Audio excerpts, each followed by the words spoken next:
Hai guys, selamat kembali. So, ini adalah Pro 2 baru Ativa yang baru saja dilancarkan sebentar tadi, 3 hari bulan 3. Dan ini merupakan model pertama SUV daripada Pro 2 yang mempunyai turbo. Wow, maka selepas ni berbondong-bondonglah kembali meriah orang ramai memenuhi showroom-showroom Pro 2. Dan maka ini bermaksud ini adalah satu moment of silence, momen sunyi untuk pesaing terdekat dia, iaitu Proton. Strategi. I said right now! Fight. Conquer. So, kita mula daripada dia punya harga dulu. Ni saya sediakan harga on the road termasuk insurans. Jangan terkejut sebab harga dia hanya bermula on the road termasuk insurans, iaitu X64,500. Yang kedua adalah H, iaitu 69,400. Dan yang paling tinggi sekali iaitu Advance yang ada depan mata saya sekarang ni, iaitu harga dia bermula daripada 74,856, lebih kurang sudah termasuk insurans, road tax dan sebagainya. So, boleh kata daripada segi harga kereta ni agak berpatutan. Sebab kalau kita tengok antara SUV dekat Malaysia ni, antara harga yang paling rendah, tak kira national car ataupun Japanese car, adalah setakat ni dalam harga 79,000, iaitu Proton X50. Tapi ya, pasti ramai orang kata X50 adalah level yang berbeza daripada Ativa ni. Tapi ini masih lagi juga dikategorikan sebagai SUV. Macam sebelum ni Pro 2 pernah ada Pro 2 Kembara, dan kalau korang ingat ada Pro 2 Nautica. So, ini adalah SUV ketiga sebenarnya untuk Pro 2 yang dah lama terputus daripada lebih kurang 15 tahun lepas, Nautica, sampailah sekarang. Yang mana bulanan kereta ni, korang nak tahu dia punya bulanan kan? Ya, bulanan kereta ni paling penting. Start daripada variant X paling rendah, iaitu bulanan dia sekitar RM672. Kemudian atas sikit dia ada H, iaitu RM723. Dan yang paling mahal sekali, harga advance bulanan dia adalah RM780. Kalau loan korang 90%, deposit 10%, pinjaman 9 tahun. Kalau ambil perbandingan yang paling terdekat untuk sebuah kereta 1.0 yang ada turbo, kita ambil Almera. Nissan Almera adalah konsep lebih kurang 1.0, ada turbo, road tax murah, minyak jimat, dan bulanan dia starting 846. Kita boleh tengok Nissan Almera bulanan paling rendah lebih tinggi daripada Ativa yang paling high spec sekali. Dan kalau kita tengok pula Proton X50, dia punya bulanan starting 813 hingga yang paling top spec sekali, iaitu flagship tu. Memang macam-macam dia punya features yang ada pada X50 flagship tu, iaitu 1060 lebih kurang. So, kesimpulan yang saya boleh nyatakan kat sini, daripada segi harga agak sebenarnya reasonable, agak berpatutan untuk sebuah SUV yang komplit dengan spesifikasi terkini, iaitu bulanan dia bawah 800 untuk spek yang paling mahal sekalipun. So, kita nak tengok daripada segi dia punya rupa. Saya dah kata dalam video preview sebelum ni, saya yakin Pro 2 akan buat sesuatu untuk perbaiki rupa bentuk yang agak konvensional, yang agak kurang menarik untuk Daihatsu Roki tu. Dan ternyata dekat sini kalau korang tengok, grill dia agak besar, masih lagi berbentuk 6 segi diamond, tapi dia tak begitu ketara, nampak proper. Dan kalau korang tengok kat sini, ada satu profil macam Myvi ataupun Beza. Dan ini adalah spek yang didatangkan dengan gear up ataupun aksesoris tambahan daripada Pro 2. Kalau korang tengok kat bawah sini, ada gerigi yang diselangkan dengan silver, dan sini ada satu lampu LED berbentuk vertikal. Lepas tu dia punya misai ataupun front lip spoiler ni nampak sangat cantik. Korang mesti tanya saya pakai mikrofon apa kan? Ni mikrofon saya. Nanti saya ceritakan secara detail mikrofon ni. Korang boleh tengok link dekat bawah description ni, saya ada sediakan. Korang boleh klik link tu kalau korang nak beli mikrofon yang tak ada wire, tak ada apa macam ni. Daripada bahagian sisi pula, kalau korang tengok dekat sini, dia punya sport rim menggunakan 17 inci dual tone 5 twin spoke dan menggunakan tayar Bridgestone. Dan ini adalah versi full spec 2 tone, yang mana bahagian atas ni dihitamkan sampai ke bahagian spoiler belakang, sampai ke bahagian pillar A. Dia nampak profil dia agak lebih lowered sedikit. Tapi kalau korang tengok daripada segi dia punya pillar C dia kat belakang sini, dia hide kan dekat sini, tapi dia highlight kan dekat bahagian ke tengah, ke depan sikit. Profil ni sebenarnya nampak agak lama, tapi overall looks bagi saya, kalau korang tengok daripada segi dia punya keseluruhan, nampak sebenarnya okey. Nampak okey kereta ni, sebab dia cover dengan dual tone bahagian atas gelap. So, kita nak tengok bahagian belakang pula. Kalau korang tengok dekat sini, lampu dia nampak nampak biasa, sederhana. Dia bukanlah design yang kata orang paling up to date, tapi bagi saya Pro 2 berjaya cover daripada design Daihatsu Rocky, sebab dia cover dengan dia punya bumper belakang ni nampak ada satu vertical line. Vertical line ni sama juga yang ada pada Pro 2 Beza yang nampak tonggek tu, tapi untuk sebuah SUV macam ni barulah layak profil tonggek tu ada. Sebab ni bukan kereta sedan. Kereta sedan sepatutnya nampak lowered, bukan tonggek. Kalau nak tonggek pun jadilah sebuah SUV, dan ini adalah proper SUV. Dan saya suka dia punya exhaust tip untuk gear up ni. Kalau korang tengok, wow, dia nampak ada 4 segi, nampak macam memang boleh keluar api lah, dia punya tebur kat belakang ni kan. Dan ketinggian kereta ni sebenarnya tak begitu tinggi sangat. Saya ada ukur dengan Viva. So kereta ni tak adalah tinggi sangat. Kekurangan dia, kalau kereta SUV yang kurang tinggi ni, korang tak rasa macam bawa SUV, tak rasa bagak ataupun tak rasa gangster sangat. Tapi kelebihan dia, kalau korang bawa family, anak kecil ataupun bawa orang tua, agak rendah dan senang untuk dia masuk. So tak adalah dia nak masuk dalam kereta dia memanjat sangat. Saya tahu kalau korang tengok kereta ni daripada sudut belakang ni, pasti korang terbayangkan satu kereta kan, iaitu Pro 2 Myvi. Betul tak? Macam lebih kurang kan. Sebenarnya kalau dalam gambar memang nampak kereta ni tak berapa tinggi, tapi kalau daripada sudut real life, kereta ni sebenarnya agak tinggi. Dan gap antara tayar ni pun ada lebih kurang 4 ke 5 jari macam tu. Agak tinggi juga, walaupun tidak setinggi HR-V dan X50. Of course, ini adalah kereta yang lebih kecil, kategori yang lebih kecil daripada SUV segmen B yang normal. Daripada segi design luaran, biasa, sederhana, nothing special. Tapi once korang masuk dalam kereta ni, korang akan terkejut sebab dia punya design dia macam bukan sebuah kereta harga 60-70 ribu. Design dia sangat cantik dengan dia punya paparan dashboard bersegi, ada sudut tajam kat sini, dan dia punya head unit dia berukuran 9 inci. Wow, floating. Memang sangat-sangat nampak up to date. Tak adalah futuristik sangat, tapi memang up to date design yang cantik bagi saya. Ada something special kat sini, macam double decker walaupun dia bukan double decker. Dan dia letakkan bahagian merah kat dalam ni. Sangat-sangat cantik. Wow. Kemudian daripada segi dia punya dashboard,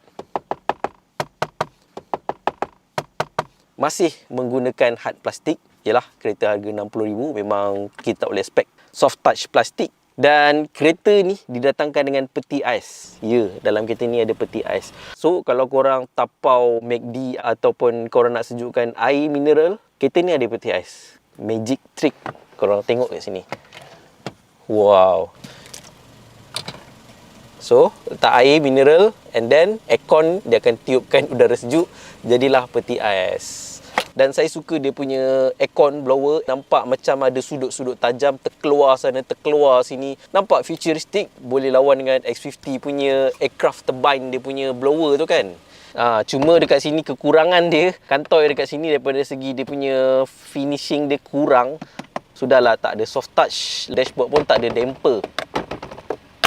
Satu tambahan, kalau katakanlah dia letakkan something finishing carbon fiber ataupun warna yang berlainan, something silver dekat bahagian celah-celah sini, dia akan menampakkan kereta ni lebih cantik. Tapi apa pun, well done. Dengan harga yang macam gini, bagi saya pun dah cukup baik. Dia macam ada wireless charging dekat sini. Tempat ni tak besar, muat-muat untuk letakkan sebiji iPhone. Wow, handphone baru, iPhone 12 Pro Max. Wow, baru beli. Link dia dekat bawah ni, saya sediakan. Dia didatangkan kereta ni dengan gearbox dual CVT. Saya akan terangkan secara teknikal tentang enjin dalam video kedua. So dekat sini dia tak ada PRND 32L macam Myvi, Azia dan Arus sebagainya. Tapi dia ada plus minus kat sini. Dekat dalam ni pun masih boleh letakkan sebiji telefon. Sederhana, luas, boleh letakkan satu cawan. Tak luas sangat sebenarnya. Tak ada tempat letak sunglass holder, tapi dia ada seat belt reminder kat atas ni. Ada 2 USB port kat bahagian depan sini. Dan yang paling best sekali daripada segi dia punya meter cluster. Meter cluster dia sangat cantik dengan dia punya RPM berbentuk silinder, dan korang boleh tukar theme. Boleh tukar dia punya design. Ada 4 design. Dia penuh LCD screen infotainment. Touchscreen dia sangat responsif. Kemudian kereta ni juga didatangkan dengan voice command. Wow, buat pertama kalinya. Hi Pro 2. Hi Pro 2. Oh, sorry. Dia punya keyword bukan Pro 2. Dia pakai third party punya keyword, iaitu Hey Google. Hey Google. korang connect dengan SmartLink, baru dia ada voice command. Yang ni adalah untuk versi advance. Saya suka dia punya seat dia agak lebih panjang sedikit daripada Pro 2 biasa, dan seat dia didatangkan dengan dual tone juga, ada color merah, leather, dan bahagian tepi sini ada satu bahagian Alcantara. Keluasan sederhana, tak ada electric seat, tak ada. So semuanya manual, dan kita nak tengok daripada segi dia punya bahagian belakang pula. Jom. Daripada segi seat bahagian ruang belakang dia agak luas dekat sini. Korang tengok tadi ni adalah saya punya sitting position yang selesa dekat bahagian driver, dan belakang ni saya lebih kurang ada besar lagi. So memang luas. Bawah seat ni pun luas, korang boleh lunjurkan kaki serta korang boleh letak something barang kat bawah ni.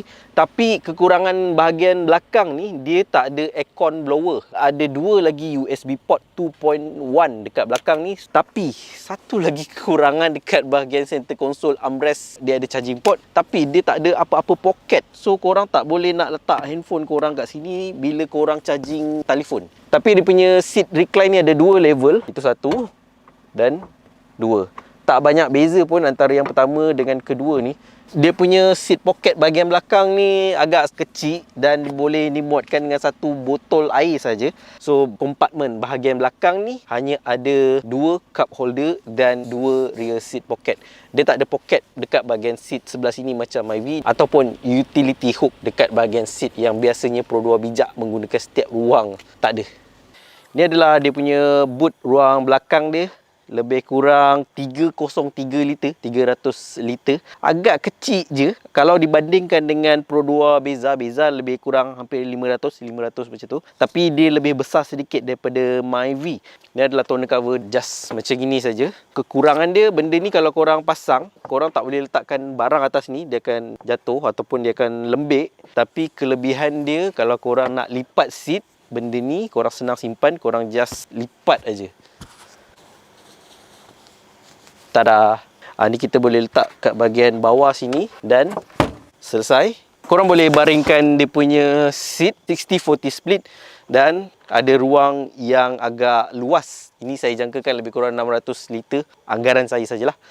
Oh, sebelum saya terlupa, kereta ni sebenarnya didatangkan dengan enjin turbo 1.0 turbo. So, kereta yang ada turbo, kalau korang lenjan, tak bolehlah terus matikan enjin sebab kereta ni tak ada turbo timer. Kalau korang bawa lebih kurang 60 km sejam, berhenti, jangan terus matikan enjin dulu. Dia akan boleh efek enjin dia. So, kalau lepas korang bawa dalam 60 km sejam tu, berhenti, biarkan enjin dalam 1 minit, biarkan dia lega dulu, baru matikan. Tapi kalau korang lenjan lebih 100 km sejam, 100, 120 macam tu, kalau dah berhenti tu, jangan terus matikan enjin. Idlekan lebih kurang dalam 2 minit ke 5 minit lah nak selamat. And then matikan enjin, insyaAllah kereta korang tak ada masalah. So take note juga pada semua salesman, ingatkan customer masing-masing, kalau beli kereta ni dah jalan, kita berhenti, jangan terus matikan enjin sebab kereta ni ada turbo. So biarkan dulu dalam beberapa minit dan baru matikan enjin. So kereta ni didatangkan dengan pelbagai safety features dan dia mendapat 5 bintang Asian New Car Assessment Program NCAP, iaitu dia mempunyai ABS, EBD Traction Control, Brake Assist, 6 airbag, macam-macam lagi. Itu adalah normal. Tapi yang specialnya kereta ni didatangkan dengan ASA yang macam ada dekat Arus, Myvi, Azia dan Beza tu. Tapi ni lebih advance, yang mana kalau sebelum ni dia cuma detect kereta, lepas tu dia detect pedestrian untuk 2.0, dan yang ketiga ni dia detect motor dan basikal, dan dia lebih baik juga pada waktu malam. Dan juga buat pertama kalinya kereta-kereta Pro 2 ni didatangkan dengan lane departure warning, lane keep assist, dan cruise control dia bukan yang biasa, dia ada adaptive cruise control. Follow speed kereta depan. Kalau kereta depan laju, kereta ni akan laju. Kalau kereta depan slow, dia akan slow. Blind spot monitoring system, yang mana kalau ada objek ataupun motor ataupun kereta sebelah kanan dan kiri, kereta ni akan bagi warning dekat dia punya side mirror tu. Ada lampu kat situ. Dan kemudian dia ada rear cross traffic alert. Kalau korang parking, korang nak reverse keluar, tiba-tiba ada kereta ke, dia akan bagi warning dekat situ. Dan kemudian kereta ni ada adaptive high beam control. Bermaksud kalau kereta tu kat depan, dia akan turunkan sebelah lampu saja, dia akan kenyit mata. Yang sebelah kiri tu dia still high beam. Yang sebelah kanan saja dia akan turunkan lampu. So guys, itulah serba sedikit tentang Pro 2 Ativa versi terbaru ni. Dan dalam video kedua nanti saya akan terangkan secara terperinci tentang dia punya sistem safety tadi. Daripada segi dia punya performance, horsepower, handling dan driving pleasure. Dan kesimpulan yang saya boleh katakan untuk sesebuah SUV kategori Japanese SUV Daihatsu Toyota untuk harga 60 ke 70 ribu dengan aksesoris looks, keluasan dalaman, penjimatan minyak dia, dan yang paling penting daripada segi sistem safety dia, untuk sebuah harga 60 ke 70 ribu, pendapat peribadi saya, kereta ni memang patut korang senaraikan dalam pembelian korang, dan kereta ni memang boleh beli. So, tunggu dalam video kedua saya akan test drive dan lenjan kereta ni. Kita akan tengok sama adakah dia punya performance 1.0 enjin Azia plus turbo tu mampu untuk handle sesebuah kereta yang agak besar macam ni. So, sekiranya video ni bermanfaat pada korang semua dan sekiranya korang tengah plan untuk beli sebuah kereta SUV ataupun sebuah kereta yang berharga 50 ke 80 ribu, korang bantu saya dengan 2 klik. Klik button like dan klik button subscribe kat bawah ni. Dan jangan lupa follow Instagram saya, Nas Abdullah Official. Dan salam strategi. Fight. Conquer. Bye.